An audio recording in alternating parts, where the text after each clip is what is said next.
Hello friends, it's Lisa and welcome to what is quite possibly my favorite video to film every single year, my favorite books of the year. I absolutely love filming these videos each year. It's so much fun to chat about all of the books I was loving throughout the year and give you some recommendations and just gush about the books that I loved. This was an interesting reading year for me. I definitely have quite a lot of books to talk about in this video, and some of my top favorites of the year are some of my new favorite books of all time, which is great. However, I don't think I had as many 5-star reads this year as I have in previous years, so it's interesting, but I definitely have some new favorite all-time books, so that is really what matters. So the way this video is going to be structured, so we're not here all day, I have 20 books to talk about. 10 are just honorable mentions I want to at least acknowledge in this video, and then the other 10 are my top 10 books of the year. And for the honorable mentions, I'm just gonna give a quick sentence or two about why I love these books. I'm not gonna give descriptions about what they're about. I'll do that with the top 10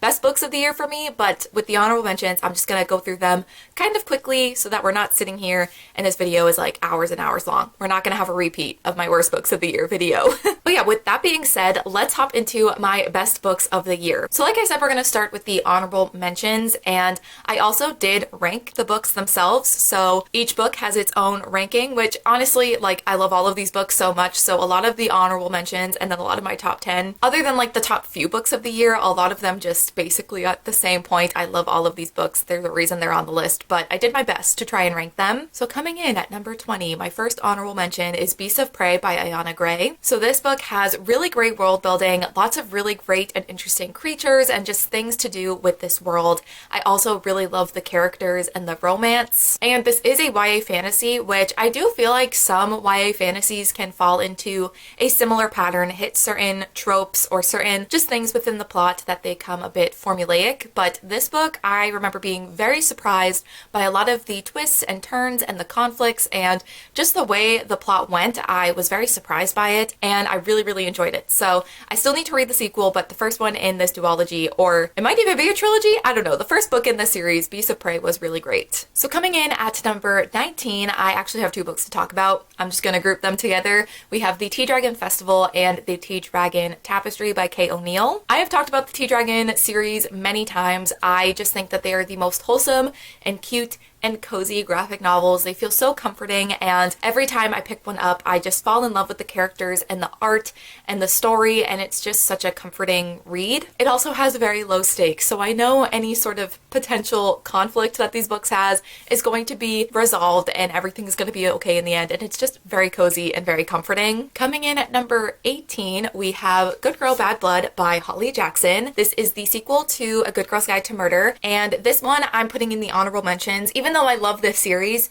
but I'm putting this in the honorable mentions just because this sequel was not as good as the first one for me. I didn't love it as much as the first. It still had a really intriguing mystery though. I didn't know where it was going, and I just really love the characters. I love Pip, I love Ravi, and I love following them in another installment in this series. Alright, my next honorable mention is Long Way Down by Jason Reynolds. This is a very emotional and very impactful story. This is one that I read it over the summer, I think, and I have yet to stop thinking about it. I think about this story and these characters and just how emotional it was all the time. It's also written in verse, which I really love. I feel like that really adds to the impact of the story, and I just feel like every book I read in verse I really love. So definitely need to read more books in verse in general, but more from Jason Reynolds. If you have read any of his other books, I would love to hear your recommendations. I feel like this is the one that I hear the most about, but definitely need to read more from this author because this book was so impactful and so emotional. My next honorable mention, number, what are we on? 16. But my next honorable mention is 5 Survive by Holly Jackson. This is actually a pretty recent read for me. It's a new release from Holly Jackson, who wrote the Good Girl's Guide to Murder series, and I was pleasantly surprised by this one. I wasn't sure if I was going to love it as much as I love the Good Girl's Guide to Murder series, because this is very different from that. It's a standalone, new characters, new everything. So I was pleasantly surprised when I really enjoyed it. It was a super stressful read. I feel like that's all I could say about it when talking about this book when I read it. It was just super stressful. I was on the edge of my seat. It was one that I couldn't couldn't put down. I was listening to the audiobook and I listened to it, I think in like 24 hours, just because I needed to know how it was going to wrap up. And I also was very surprised by where this one went and how everything wrapped up. All right, my next honorable mention is going to be Take a Hint, Danny Brown by Talia Hibbert. This is the second book in the kind of Brown Sisters series, companion series, and this was so much fun. I absolutely loved the characters. I loved Danny and I loved Saf. Danny was just such a fun character to read about, and just like the decisions she made and the way she like presented herself and everything, like I just loved her. And I loved Saf as well. He's just like a cinnamon roll, so I loved their dynamic as well. This book also has fake dating, which is one of my favorite tropes, but I also just love the way fake dating was discussed and handled in this book, the way they communicated about everything, and I don't know, I just loved the way the fake dating trope was used in this book. The romance was fun. The writing was also really great. I feel like Talia Hibbert is just so funny. Everything that I've read from them has made me laugh and just been so enjoyable. So yes, another honorable mention. Okay, my next honorable mention, number 14 on the list, is Emma by Jane Austen. Y'all, this is a classic for a reason. I just thought this was so much fun, and I loved the drama. I loved how like over the top these characters would act. Emma as a character, she definitely is very flawed. I know a lot of people love her, a lot of people hate her, but I thought she was an interesting character to follow, and seeing the growth in her character throughout this book. She definitely gets herself involved in business she should not be involved in, and it just kind of adds to the fun and the drama of everything. I also really loved Mr. Knightley. If I loved you less, maybe I could talk about it more. I don't know. She did something with that line, so I had to mention this as well. Next, I want to talk about Layer of Dreams by Libba Bray. This is the second book in the Diviner series. I love how the sequel really expanded on the world and the characters. We learned more about what it means to be a diviner and to have these different powers, and we learned more about the villain as well. And in this book in particular, it focuses a lot on the characters Henry and Ling and their friendship, and also the powers that they have, how they're able to walk through these dreams. And I love how that played a role in the plot of this book. I also really love a moment in this book where we see all of the characters together, because there's a pretty big cast of characters in this series, and there's not a lot of moments where they're all in the same place at the same time. So that was really fun, and to see all of the different characters interacting was one of my favorite parts of this book. Okay, my next honorable mention, number 12, is From Lukov with Love by Mariana Zapata. This is the slowest of slow burns, and I loved it. This book is like 600, maybe 700 pages long. It is a very long book, and it takes a majority of that book to get to the romance actually happening, which I love. I love a good slow burn. And this is an instance of the enemies to lovers, more so like rivals to lovers trope, really working in a way that I liked. I feel like sometimes, even in the books that I've read where it has enemies to lovers in some capacity, in a contemporary novel, I just feel like it doesn't always work. A lot of times in contemporary novels, enemies to lovers to me can just feel a bit silly or surface level, or it's only like one-sided, only one of the characters really like kind of dislikes another character. But this was an instance of the rivals to lovers trope in a contemporary book really working, and they really did not like each other, but it was fun to see that growth in these characters and their relationship grow and change throughout the book. And I also love that they were both figure skaters, and how big of a role that played in this book. It wasn't just like, oh yeah, they're figure skaters, but you don't really see them at practice or doing competitions or doing anything to do with figure skating. It plays such a big role, and you get a lot of information about figure skating, and I actually loved it. It made me feel more invested in the story, because I felt like I was really in their lives and living their day to day with them, and seeing how much of an impact figure skating has on them. But yeah, I absolutely loved this. This has made such an impact on me. I think about this romance book like all the time, so I really loved it, and I'm excited to read more from this author. Okay, so my last honorable mention, the 11th book on my list, is The Dead Romantics by Ashley Poston. This book caused me emotional damage. This book is a romance, so it does have these romantic, swoony, funny moments, but it also is dealing heavily with grief and loss, so I would make yourself aware of that before going into this book. Make sure you're in the right headspace for it. And throughout reading this book, I wasn't sure how I felt about the kind of balance of the romance with this discussion of loss, but I actually think in the end, the way everything came together at the end of the book, I think it really worked well. I pretty much sobbed the whole last like 100 pages of this book, and then I finished the book and kept crying afterwards. It took me some time to recover after finishing this book, and I definitely was not anticipating it being a book that meant so much to me and it made such an impact on me, but definitely really enjoyed this. Very emotional, but also really loved the romance and the more lighthearted moments as well. Okay, that was the last honorable mention. We've now made it to my top 10 favorite books of the year, and with these books, I'll take a little bit more time with them actually give a description about what they're about and more of my thoughts. But coming in at number 10 is going to be Nimona by N.D. Stevenson. So this is a graphic novel where you're following Nimona, who is a shapeshifter, and she approaches the kind of villain in this world. I believe his name is Ballister Blackheart, which is just, I love the names in this graphic novel. But she approaches this villain asking if she can be his sidekick, and he reluctantly agrees. But throughout this graphic novel, you grow to see them come together and have this like very close bond and relationship, and see him start to really care for her, while also seeing that even though he's painted as the villain, the people who are supposed to be considered the heroes might not actually be as good as everyone thinks, and Lord Ballister Blackheart is trying to expose them. So yeah, Nimona and Blackheart work together to kind of show the world that the heroes are not as good as they may seem, and I absolutely loved this. I feel like the fact that this is one graphic novel, it's a standalone, there's no series, and I was just so invested in the story and the characters versus like other graphic novels that I love that are series that took me multiple volumes to maybe get invested and be obsessed with the plot and the characters. It did that in just one volume, which I think is very impressive. I really loved the characters as well. I loved the kind of relationship that became of Nimona and Blackheart. I loved that they had this like father-daughter relationship almost, and how he was looking out for her and how he grew to care for her. I just really loved seeing that kind of evolve throughout the book, because at the beginning he can barely tolerate her, but I just loved to see that growth throughout the book. It was just so great,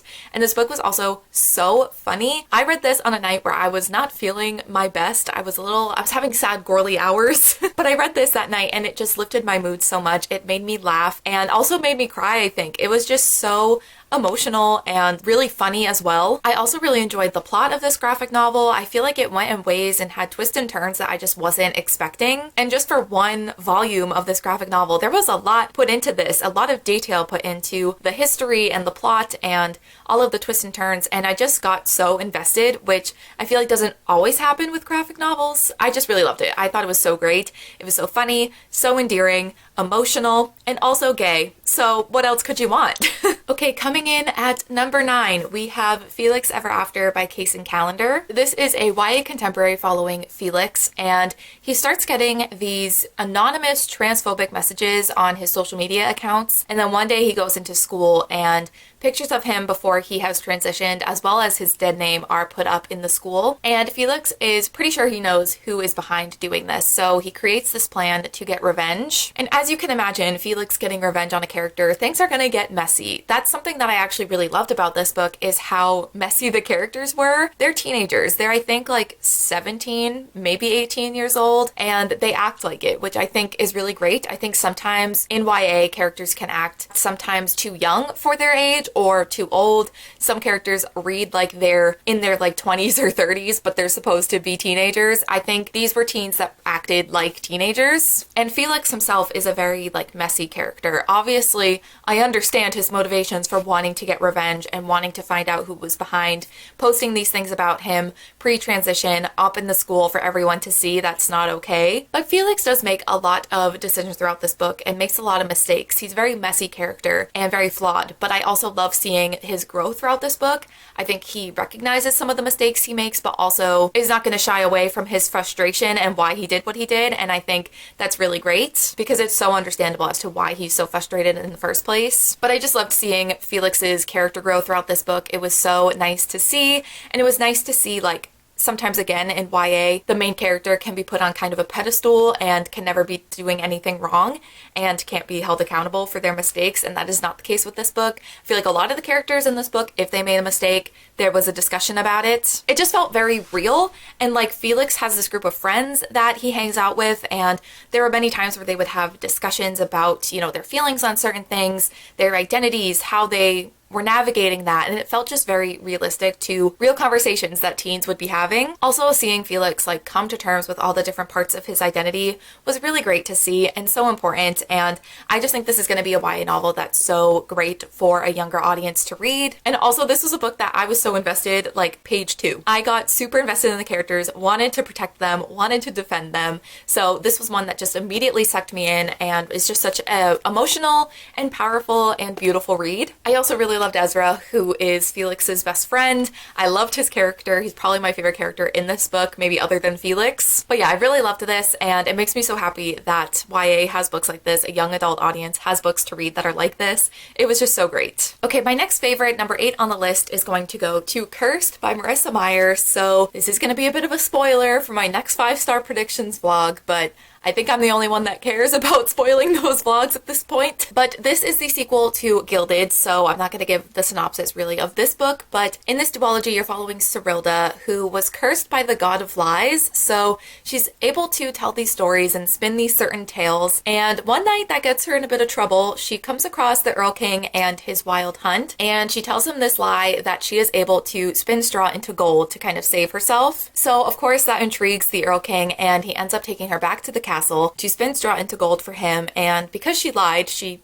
panics about what she's going to do, but then a poltergeist comes along and offers his assistance in spinning straw into gold, and she starts to kind of question the castle, the ghosts in the castle, what really happened there, the history of all of that, and it just leads her down a very interesting path. And where this book kind of picks up is not long after the ending of Gilded. I feel like where Gilded ended off, it gave a lot of promise to this book that there's going to be a lot going on. We're going to get a lot of answers. Of course, this is the last book in this duology, so of course we're going to get the answers, but it had a lot of promise that there was going to be a little bit more going on in this book. I did really like Gilded, the first book in this duology, but it definitely is a bit more slow. There's not as much happening plot-wise until kind of the end of the book, and this book definitely had more going on throughout the whole book, which I really appreciated. There's just a lot more going on, like, consistently throughout the book. We start to get a lot of pieces to the questions that Cerilda had, and we start to see everything kind of come together. There are a lot of like twists and turns within this book, and I actually like sobbed reading the ending of this book, which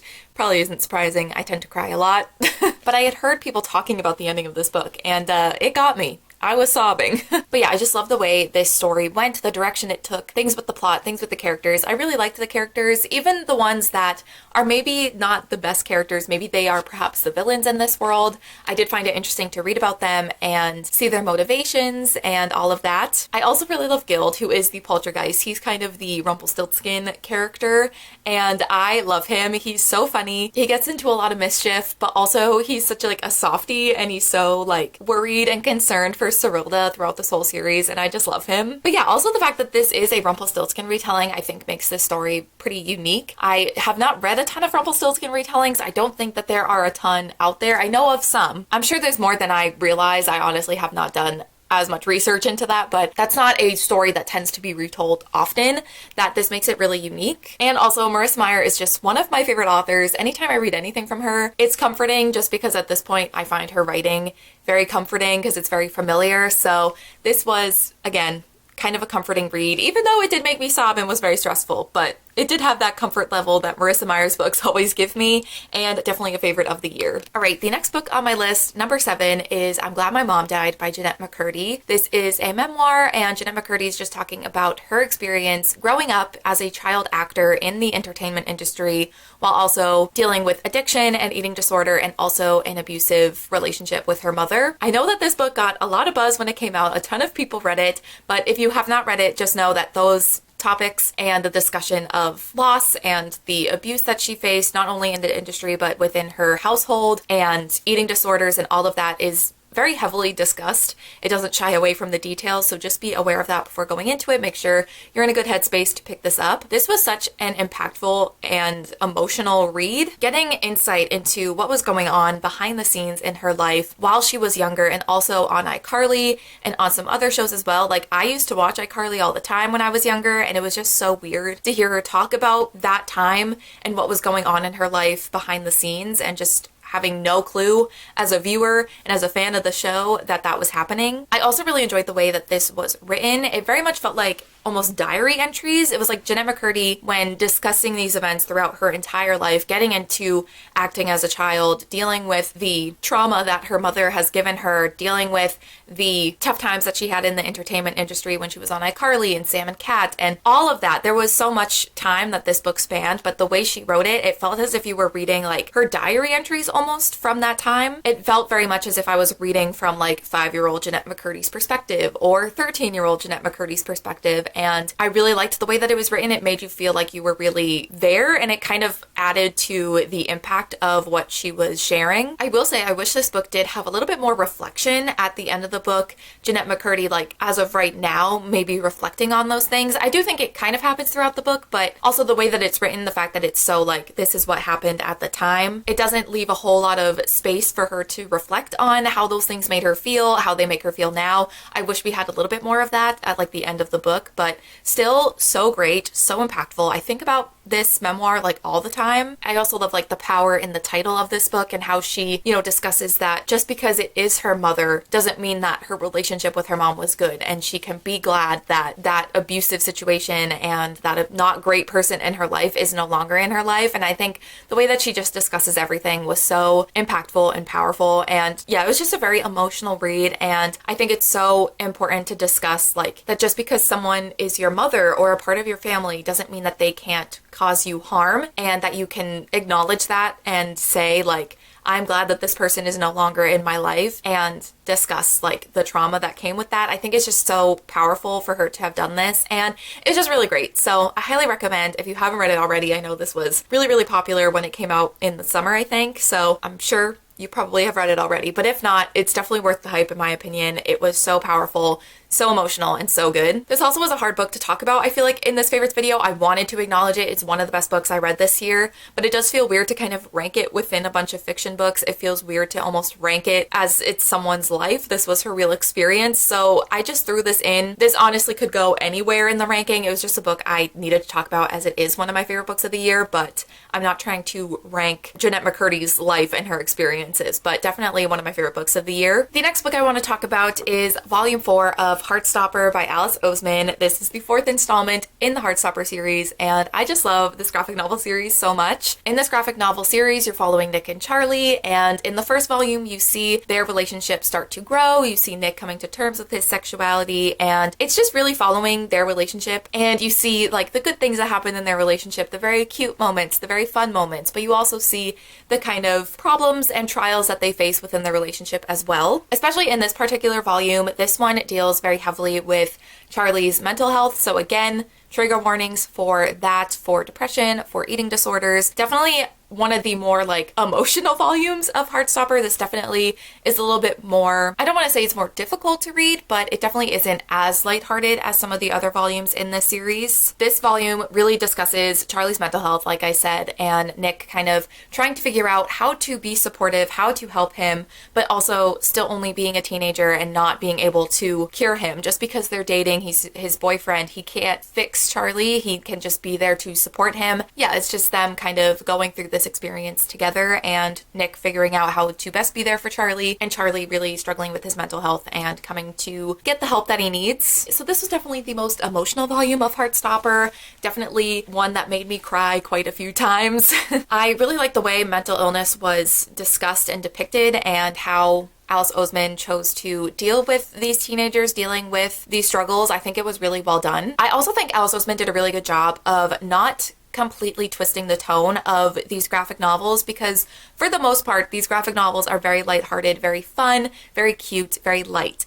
And this, deals with a lot of heavier discussions, but I think Alice Oseman did a really good job of discussing the seriousness of Charlie's mental health while also not completely making this volume super heavy and super sad. It does still have those lighthearted moments as well. She just did a really good job of keeping the tone consistent while also handling these difficult subjects. But yeah, this is just such a comfort series for me. I love the characters so much, not just Nick and Charlie, but Tara and Darcy and Tao and Elle, all of like the side characters, teachers. I don't know, like I just love every character in this. Well, not every character.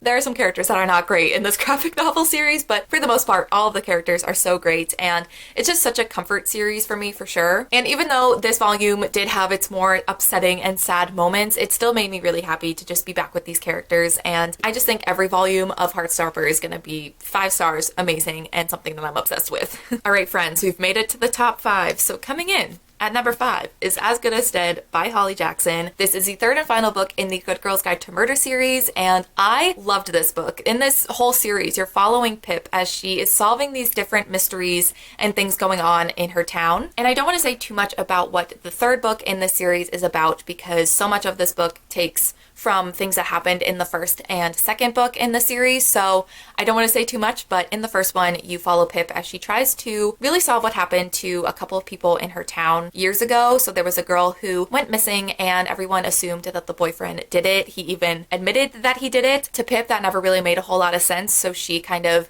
goes back and tries to figure out what really happened to this girl who went missing in their town. And yeah, she's kind of into true crime and figuring these things out. And in this third book, like I said, things from both the first and second books really kind of come into play in this third one. This is hard to talk about without getting into spoilers, but I think I did say this when I was talking about Good Girl Bad Blood, the sequel in the honorable mentions. I really love the characters in this series. I love Pip and I love Ravi and I love their romance. It's such like a added bonus to the series. I don't always love romance in YA. Some are great, but some are, I feel like, can just be thrown in for the sake of being thrown in, I guess. But this is one where I love them and I love the romance between them. But speaking of the characters, I really love the way Pip's like mental health was handled in this book. Having Pip go through a lot of these traumatic experiences in the first couple of books, uncovering these different mysteries and things going on in her town, is obviously going to take a toll on a young person. And I love that that was discussed and how that was depicted in this book. Pip is, not always going to be right back on her feet and okay with everything that she has experienced in the past couple of books. There's been some traumatic events that have happened to her, so I think it only makes sense that her mental health is maybe not in the best place. I think it just makes sense that these things are going to take a toll on Pip, and I love that that was depicted in this book. Also, this book is pretty different, I think, than the first two books. Again, I don't want to say too much without getting into spoilers, but I think that's why this book is so divisive. People either really love the final book in this series or hate it because it's so different. I obviously happen to be on the side of loving it. I think it was so bold of her to take the series in this direction, but I loved it. I was so stressed reading this book. I think every book I've read from Holly Jackson, I've been stressed. She just knows how to keep you on the edge of your seat and keep you guessing and not really knowing exactly where everything is going to go. And also, like I said, I have really come to love these characters and be invested in them and want them to just be okay. So that really just adds to the stress of this book, making sure that like they end up okay at the end of this. So yeah, love the romance, love the characters, but also love the mysteries throughout this whole series. And like I said, this one is so different from the other two, which I think makes it stand out and why I love this series so much, that each book has been able to keep me guessing and I've never been able to really tell where they're all gonna go. This is the third book in a series where it very easily could have followed a certain formula, but I think that's why I love this book. She was able to switch it up and keep me guessing even in the third book in the series. Alright, the next book on my list, the fourth favorite book of the year, is The Duchess Deal by Tessa Dare. This is a historical romance following the Duke of Ashbury, who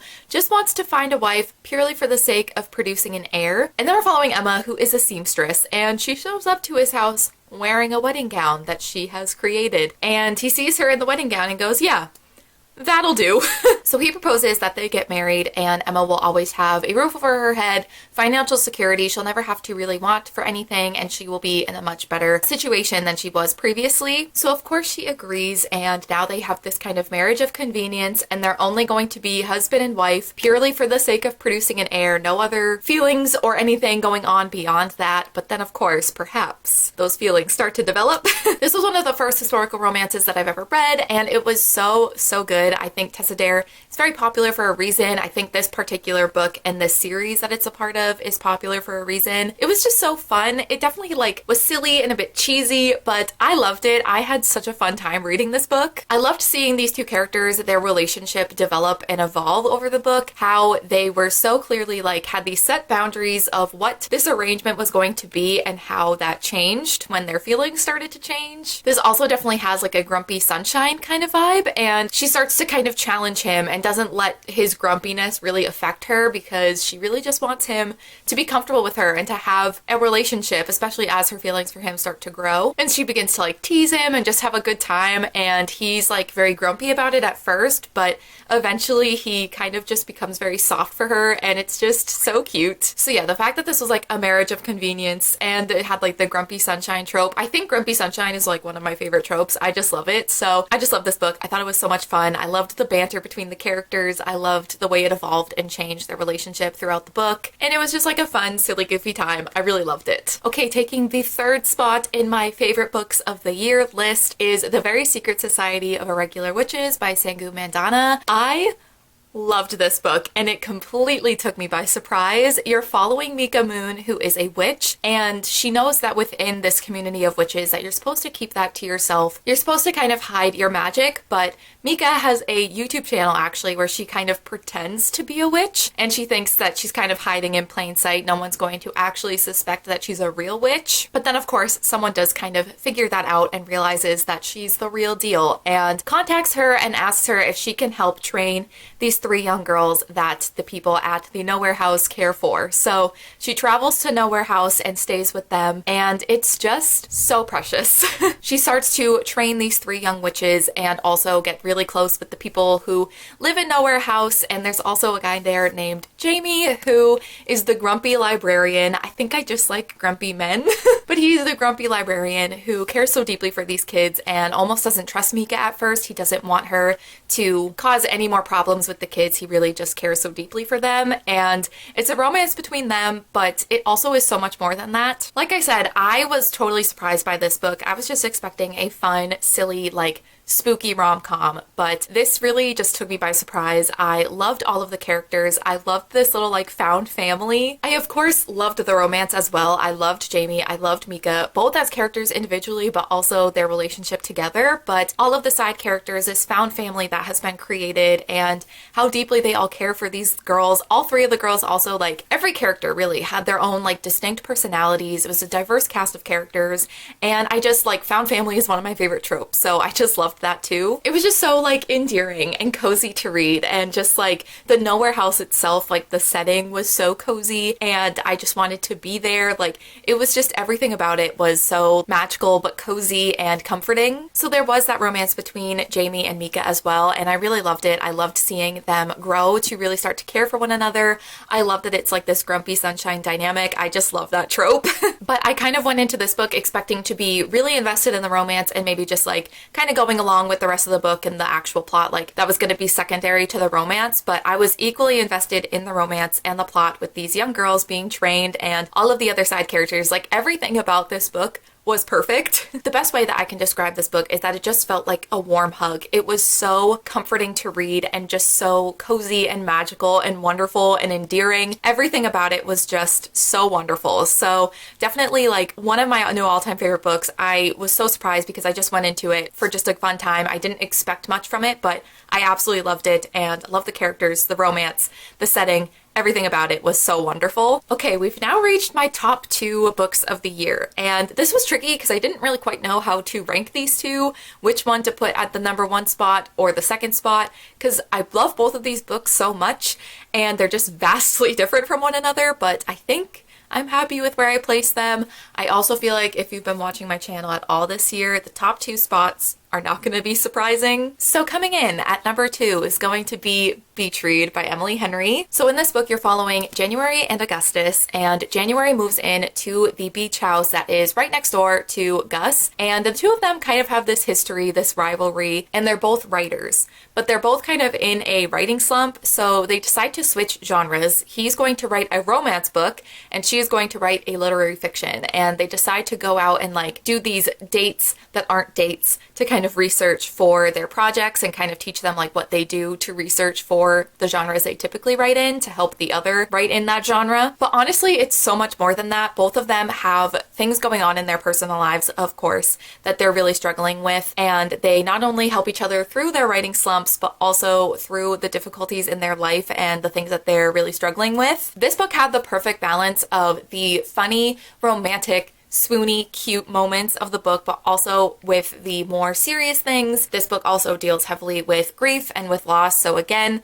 trigger warnings for that. But I think Emily Henry did a really good job of balancing those 2 things. I loved the silly moments. I loved the romance. I loved everything about those like fun dates that they'd go on. They went at one point like line dancing. I think that was one of the dates, and that whole moment was so good. But I also loved the discussion on grief and also loss and how they both had lost things and lost people in their lives in different ways, but still lost nonetheless, and how they tried to navigate through those feelings and how they helped each other navigate through those things. This book had me laughing, it had me crying. I was laughing because the banter between January and Gus is so good. Like, probably some of the best banter between characters in a romance I've ever read. It was so good, so funny. This book had me genuinely laughing out loud. There's sometimes where I read funny things in books and I just let out like a little like huff laugh, you know? I just kind of go, heh, and then that's it. But this had me like genuinely laughing, but it also had me in tears. It was very emotional, and I just loved the balance of those two things. I think she balanced them really well. I know not everyone loves a romance book that deals with heavier subjects or has that tone shift, and I totally get that. Sometimes I do just want like a fluffy, lighthearted romance, and I feel like, for example, The Very Secret Society of Irregular Witches was definitely more lighthearted and cozy and just like didn't really have that much of a serious tone to it. So I understand wanting that kind of vibe with a romance, but I also really love when a romance kind of discusses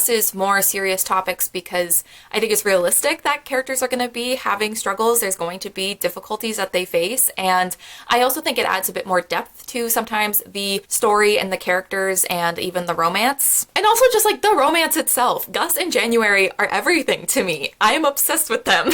I loved how they got to know each other, the things that they helped each other through, but also the silly things that they did and the people that they introduced each other to. There are a lot of really great side characters in this book as well, and I just, everything about it was perfect to me. Everything about it just worked so well. The balance of the more heavier topics, but the fun and silliness in the romance, the banter, the actual characters were so great, and yeah, I loved it so much, and definitely like a contender for like the #1 spot. It's very close. It's just so different from the book I'm going to talk about next that it was hard to kind of rank them, but definitely one of my favorite books of the year, one of my favorite books of all time. Not even just a romance book, like favorite romance book of all time, just favorite book of all time. Loved it so much. Okay, we've now made it to the #1 spot, my favorite book of the year. And that's gonna go to All My Rage by Sabaa Tahir. I'm sure you're all so surprised. In this book, you're following Sal and Noor, and Sal is trying to help his family run this motel that they own. His mother is very, very sick, and his dad is a struggling alcoholic, so just not in the best position, and he's really trying to help keep this motel running. Then we're also following Noor, who is applying to colleges in secret behind her uncle's back. She really wants to get out of this town, even though he expects her to stay back and help run this gas station that he owns for like the rest of her life, but that's not what she wants. And both Sal and Noor used to be very, very good friends, like the best of friends. But at the very beginning of the book, we see that they've kind of grown apart because of certain reasons, but they do kind of find their way back to each other throughout this book through the things that they're struggling with, through the challenges that they're facing, and kind of help each other through those things. I feel like every time I describe this book, I just say the same things over and over again, because this is definitely a character-driven novel. It's not so much about the plot, which is something that I love. If I really can connect to characters in a book, I love a character-driven novel. I almost don't care what's going on in the plot, if there's a plot, if I care about the characters, which is exactly what happened with this book. The characters are flawed and they're messy and they make mistakes, and as a reader I can sit here and be like, wow, what you're doing is not the solution. You should not be doing that. Obviously, it's a lot easier as someone who's not in that situation to say that's not what you should do, but they take a lot of missteps. They make a lot of mistakes, but seeing Sal and Noor come together throughout this book and helping each other through those things was just so emotional to read. This is another book that after like chapter 1, I was super invested and I cared so deeply for the characters super early on. And I don't know, I don't know what else there is to say about this book. I've talked about this so much. It's such an emotional and impactful story. And actually, Sabaa Tahir won an award for this recently. I think it was the National Book Award. I will link her speech below. I believe she posted like the transcript of it, but there's also a video of it online, and I highly recommend watching it. In that speech, she talks about how important this story was, how much love she has for these characters and this story, and just how important it was to her. And I feel like you can tell just by reading her writing and reading the words on the page that is true. How much care and love and how important the story was to her just comes through the pages, and it feels like almost you're reading a piece of Sabaa Tahir. It's just so special and beautiful and emotional, and I sobbed Surprise, surprise, I cried. But yeah, this was just such a beautiful and impactful, emotional story, and I just feel so lucky to have been able to read this book. It's one that I feel lucky that is something that was shared and I was able to read. I just loved it so much, and definitely my favorite book of the year. But that is it. Those are all of my favorite books of 2022. I actually can't believe that I'm filming this video. This year has flown by, but as you can tell, I had lots of books to talk about. It was a great reading year. I definitely have some all-time new favorite books, and I feel so lucky to have read these things this year. Definitely let me know what some of your favorite books of the year are. I love seeing people gush about their favorite books, so definitely let me know down below what your favorite books were. And yeah, I also think this might be my last video before 2023, which is wild, but thank you all so much for not only watching this video, but if you've watched any of my videos from the past year. It's been a great year, and I've been loving documenting it and sharing it with you all. But yeah, with that, I want to just say Happy New Year. I hope 2023 is a year where we are all healthy and happy and we read lots of good books. But I think that that is going to be it for this video, for my favorite books of 2022 video. And thank you all so much for watching, and I will see you in my next one.